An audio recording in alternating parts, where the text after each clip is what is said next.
Snipping away. Mike Powell All right. handles a lot of solar panels, like a lot.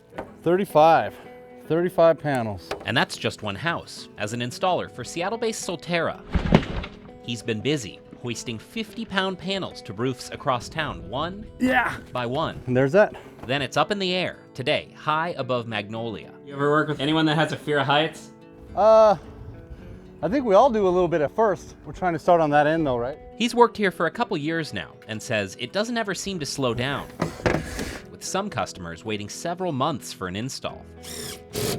Part of that is awareness, as more coverage of our climate crisis drives individuals to act. But it's also getting more affordable, thanks to tax credits from the Federal Inflation Reduction Act, which became law in 2022. Over on the shores of Lake Washington, it's pretty cool how simple this technology is, but how effective and how powerful it really can be. Jeff Vestman with Artisan Electric has seen the policy impact firsthand. The demand stayed really strong all the way through 2023, and we saw a little bit of a dip with some seasonality here locally, but with the springtime, things are picking back up, phones are ringing, and the guys are staying busy. A good problem to have. Yes, it is. He says it works out to be about a 30% cost reduction for a home solar system like this, though the price tag is still significant for most, often 30 to 40 grand before rebates. But he usually tells customers it will pay back over about 10 to 12 years. And business is booming. They've grown 15 to 20% and have been on a hiring spree to meet demand, thanks to those tax credits. And what does he hear from customers driving this decision to electrify? The climate stuff, absolutely.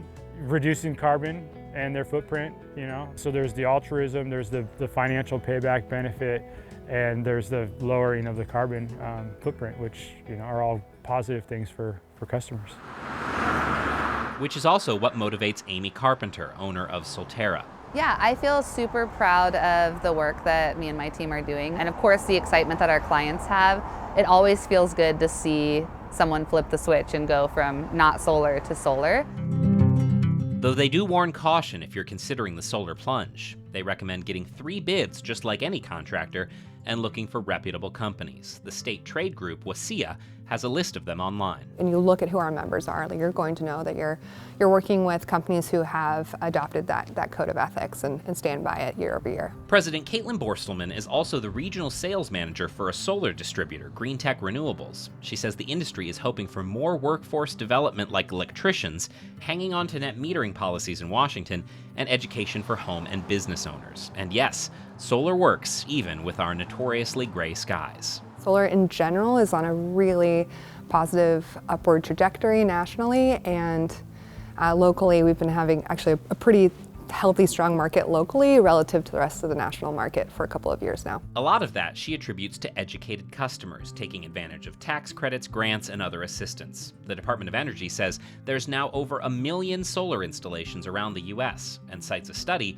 showing solar increased home value by an average of 15 grand. It is a big incentive, having that tax credit.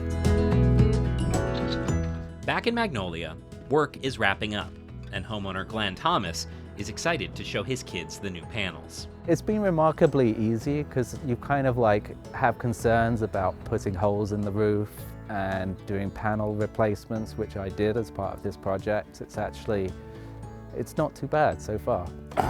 Okay. And Mike Powell is still up on the roof, That's a wrap, man. glad to be doing work that matters. It's nice to do some things that we know are good for something. You know, trying to help the energy and the environment and all of those things. Harnessing the power of the sun, one roof at a time. I think eventually it'll get to a point where it's just like houses have roofs, they'll have small solar systems added just to help the grid.